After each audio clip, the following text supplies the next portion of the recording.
Bonjour à tous. La ville de Dijon lance un appel à ses citoyens pour devenir assesseurs pour les élections municipales. Aux côtés du président et du secrétaire du bureau de vote, les assesseurs contribuent à accueillir les électeurs, à veiller au respect des règles du scrutin et à participer au dépouillement des bulletins.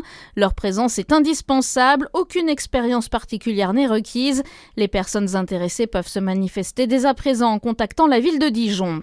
Garantir l'intégrité de l'Institut du monde arabe est une priorité pour Jean-Noël Barrot. Le chef de la diplomatie française se réserve toutes les options sur l'avenir de Jack Lang à la présidence de l'institution. L'ancien ministre de la Culture est convoqué demain au Quai d'Orsay pour s'expliquer sur ses liens avec Jeffrey Epstein.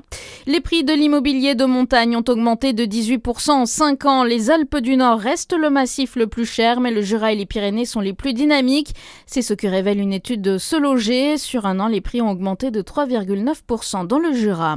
Les rassemblements de bovins à nouveau autorisés en Saône-et-Loire. L'arrêté qui interdisait les rassemblements de bovins dans le cadre d'expositions, de concours ou de rassemblements d'animaux dans le département a été abrogé par le préfet. Il avait été mis en place mi-octobre afin de lutter contre la propagation de la dermatose nodulaire contagieuse.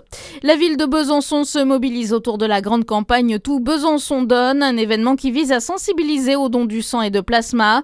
Chaque jour en Bourgogne-Franche-Comté, 600 dons sont nécessaires pour répondre aux besoins des patients.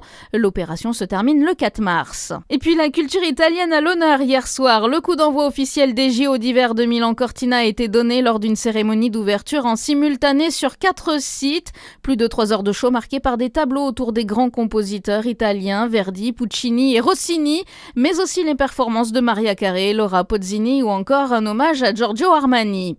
Et puis du sport, la JDA Basket se déplace à Antares pour affronter Le Mans lors d'une nouvelle journée de Betclic Elite, match à 18h30. Bonne journée sur Fréquence Plus.